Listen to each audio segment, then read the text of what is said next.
Olá, meus amigos, continuando aqui esse bate-papo de história do Brasil, história geral, preparação para o Enem, dicas importantes para o Enem, para os vestibulares, para os concursos públicos, né?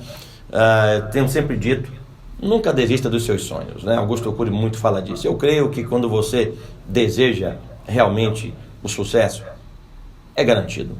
Tem que trabalhar, né? Tem que trabalhar. É preciso planejamento, foco, ação, entusiasmo, estudo eficiente. Mas todos vencem. Todos vencem. Então, seja o autor da sua história, viu? Vá, você pode. Vamos falar um pouco de regime militar no Brasil. Importantíssimo agora. Interessante que você tem que observar o contexto. O golpe militar no Brasil, ele ocorre no momento de Guerra Fria. Lembrem que João Goulart foi deposto em 64, após a passeata Marcha da Família com Deus pela Liberdade, uma passeata anticomunista. Havia um temor que o Brasil se tornasse uma nova Cuba. Havia o temor comunista, claro, tudo criado. Houve um movimento para desestabilizar o governo de João Goulart. E os militares tomam poder no Brasil. Entre 64 e 85 vamos ter 5 presidentes militares: Castelo Branco, Costa e Silva, Médici, Geisel, Figueiredo. Os militares prometeram ficar 6 meses, meus amigos. Ficaram 21 anos. Quais são as características do regime militar no Brasil?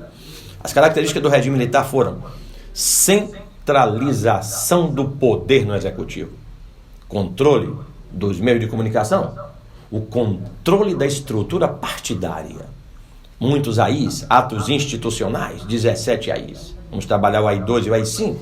Lembrem que o AI-2 e o AI-5 são importantíssimos nesse momento aí. O primeiro presidente militar foi Castelo Branco. Castelo Branco, que cria o FGTS, o Fundo de Garantia por Tempo de Serviço, é desta época.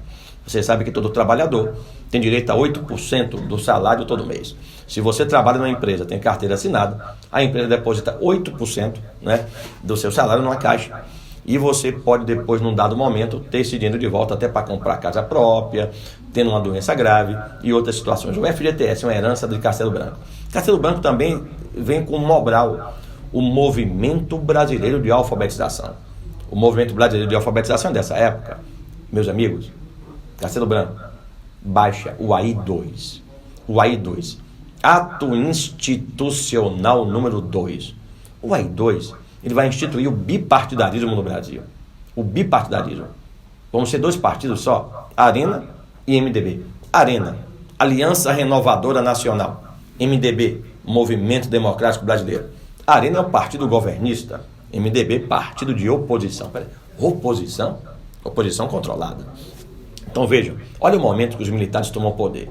64, a Guerra Fria estava no auge, havia um temor que o Brasil se tornasse uma nova Cuba, greves acontecendo no Brasil, inclusive no campo, né, com ligas camponesas, interessante, e esse golpe militar no Brasil teria tido a participação da CIA, segundo alguns estudiosos, financiado pelos Estados Unidos, que desestabilizaram o governo de João Goulart. E os Estados Unidos vão financiar outros golpes também nesse contexto, o golpe militar no Chile, que eu vou falar depois também. Mas, meus amigos, Castelo Branco é o primeiro presidente militar. Segundo presidente do regime militar, Arthur da Costa e Silva. Arthur da Costa e Silva, o popular Costa e Silva. Costa e Silva, ele vai baixar o AI-5, o mais duro aí. O AI-5, Ato Institucional número 5. Esse AI-5 é importante que você revise, porque ele cai muito em concurso público. No Enem, o AI-5 dava quase que plenos poderes ao presidente. Pelo AI-5, o presidente podia até demitir funcionário público, decretar aposentadoria, intervir nos estados. Mas interessante, quando o AI-5 foi baixado, é importante lembrar o que ocorria na Europa também. Lembra que a Europa vivia uma onda de movimentos estudantis. 1968 é uma data importante para você que vai fazer o Enem. Na Europa, estudantes queriam a modernização do ensino superior, havia muitas manifestações na Europa, um ano riquíssimo de 68, essa década de 60 também, muito importante para você que vai fazer Enem. No Brasil, houve um movimento chamado Passeata dos 100 mil, onde estudantes também foram às ruas. Moral da história, Costa e Silva baixa o AI-5, né? É importante você estar observando o contexto sempre. Outro presidente militar importante, Emílio Garrastazu Médici. Ano de chumbo. O período que vai do AI-5 até o governo Médici é chamado Ano de Chumbo. Emílio Garrastazu Médici Ele teve como lema de governo: Brasil ame-o ou deixe. O Brasil ame-o ou deixe. Ou você apoia o regime ou está fora. O governo Médici foi marcado por muitas obras faraônicas, né? Muitas obras faraônicas. Claro, os militares construíram obras importantes, sim, claro. A Ponte Rio-Niterói desta época, rodovia transamazônica que não foi concluída, né? A usina de Itaipu e outras obras importantes, acordo nuclear com a Alemanha. Então é importante fazer uma análise com muito critério do momento. Moral da história: durante o governo Médici, o Brasil ganha o tricampeonato mundial de futebol no México. E o governo militar utilizou a musicalidade. A musicalidade, anota isso, como projeto político. Isso foi tema de um concurso público. Era, na época, né? A Copa do Mundo é nossa, com brasileiro não há quem possa. Eita, esquadrão de ouro. Brasil ganhando tudo no México. A seleção fantástica de 70, com Pelé, Jairzinho, Rivelino, Tostão, Clodoaldo, Félix no gol, Carlos Alberto Torres. Agora, interessante, olha que coisa. Sabemos hoje, e até ex-jogadores de futebol disseram que os militares escalaram um treinador e indicaram um jogador. Antes da Copa do Mundo de 70 começar, o treinador era João Saldanha. Mas João Saldanha é uma linha dura, dizem que era de tendência comunista. Os militares teriam exigido a demissão de João Saldanha. Indicaram Zagallo. Zagallo, que está vivo até hoje, e o preparador físico Carlos Alberto Parreira, segundo alguns estudiosos, grandes homens, importantes em nossa história.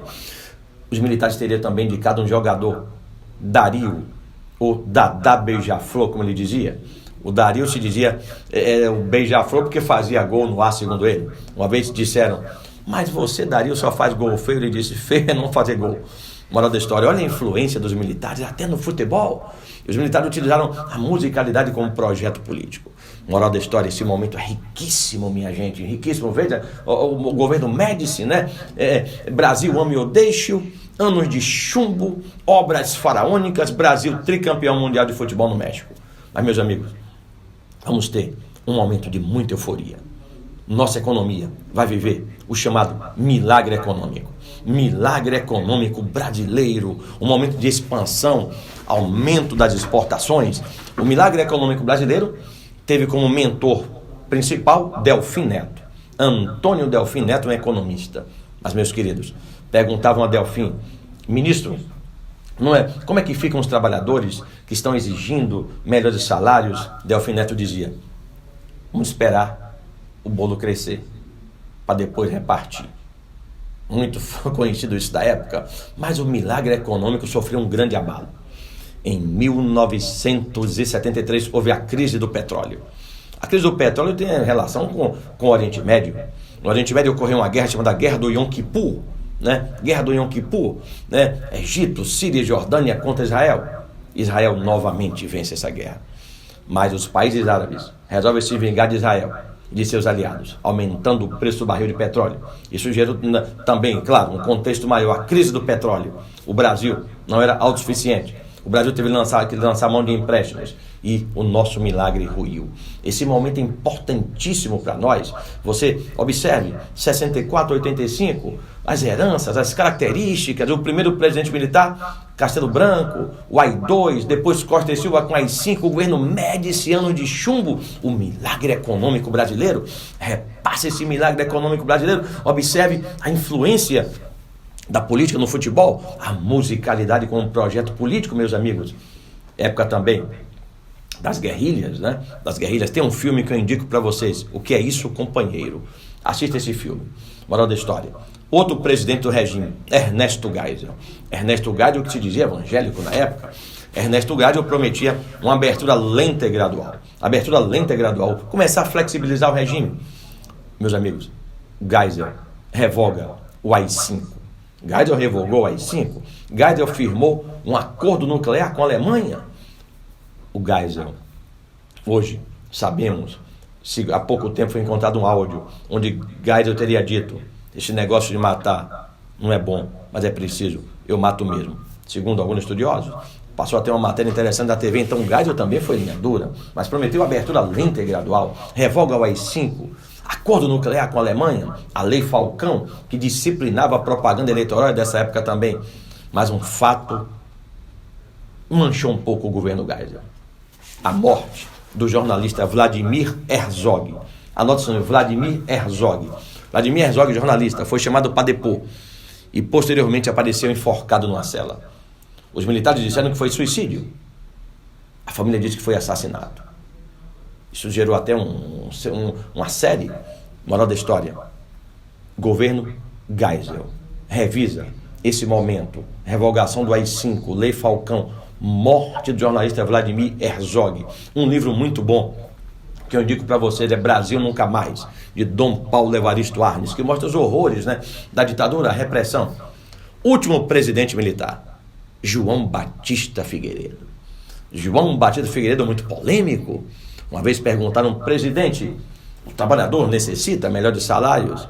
O salário mínimo não está dando nem para uma cesta básica. Ele teria dito que se ganhasse salário mínimo, daria um tiro na cabeça. E tem outras frases polêmicas, o João Batista Figueiredo. Mas o João Batista Figueiredo enfrentou uma inflação terrível, mas prometeu fazer do Brasil uma democracia. Figueiredo assinou a lei de anistia. A lei de anistia é muito importante. Começaram a voltar alguns perseguidos políticos, alguns militares linha dura. Alguns militares linha dura não queriam o fim do regime. Merece muito destaque nesse momento. O chamado atentado Rio Centro. Anota isso, atentado Rio Centro. Tem uma imagem muito interessante. 2 militares dentro de um carro Puma iriam lançar uma bomba sobre o centro de convenções do Rio de Janeiro. A bomba explodiu no colo de um deles que morreu na hora. O atentado Rio Centro é importante para você revisar. Estava ocorrendo um show no centro de convenções do Rio de Janeiro, véspera do dia do trabalho, e 2 militares que não queriam o fim do regime iriam lançar uma bomba para culpar os comunistas. A bomba explodiu na hora, atentado Rio Centro. Mas, meus amigos, em 1983, ganhou força a campanha Direta e Já. Direta e Já. Um deputado, Dante de Oliveira, propõe Direta Já. Tanto é que a emenda é chamada Emenda Dante de Oliveira. Direta Já. Ganha as ruas do Brasil. Precisamos de democracia. Meus amigos, em 85, o regime militar chegaria ao fim. Direta Já não foi aprovada pelo Congresso. O Congresso decidiu que ainda haveriam eleições indiretas via colégio eleitoral. Disputam a presidência Tancredo Neves e Paulo Maluf. Paulo Maluf, filhote da ditadura. Paulo Maluf, um grande empresário. Paulo Maluf, apoiado pelos empresários, pelos militares. E Tancredo Neves disputam a presidência. Tancredo Neves venceu, mas teve uma doença, diverticulite, uma inflamação na alça intestinal, teve uma septicemia. Alguns dizem que teria sido câncer. Tancredo morre. Com a morte de Tancredo, vai assumir José Sarney.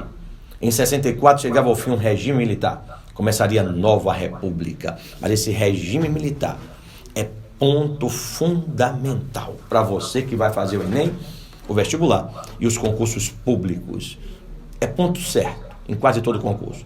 Aí a parte 1. Vamos voltar depois com a parte 2 de regime militar. Mas observem o contexto de Guerra Fria, financiado o golpe militar pelos Estados Unidos. Observe as características do regime militar: centralização do poder no executivo, controle dos meios de comunicação, controle da estrutura partidária, meus amigos, tortura, repressão. Um bom livro para você ler, pelo menos pegar uma basezinha.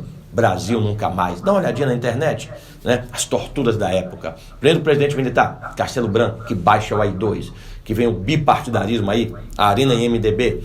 Segundo presidente militar, Arthur da Costa e Silva, que vai observar esse governo, o contexto europeu, com estudantes pedindo melhoria das universidades. Isso vai ter um reflexo no Brasil.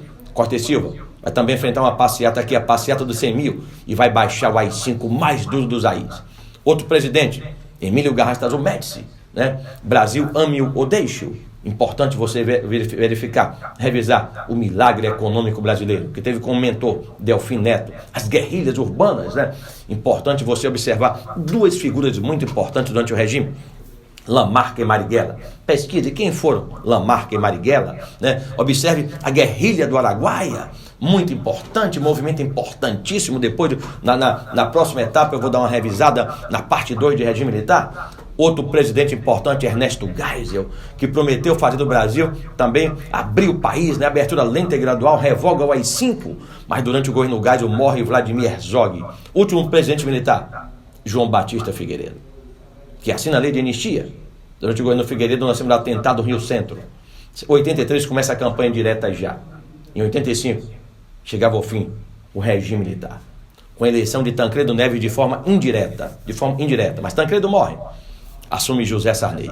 Começava a nova república. Nova república é assunto da próxima aula. Mas é importantíssimo você lembrar todo o contexto. Vou lembrar novamente. A Revolução Cubana é importantíssimo nesse momento. A Revolução Chinesa, que antecedeu 49, a Revolução Cubana, a década de 80 seria chamada década perdida. Então, sucesso, vá você pode, confio em você, um abraço, próxima aula Nova República, professor Gilson Cardoso.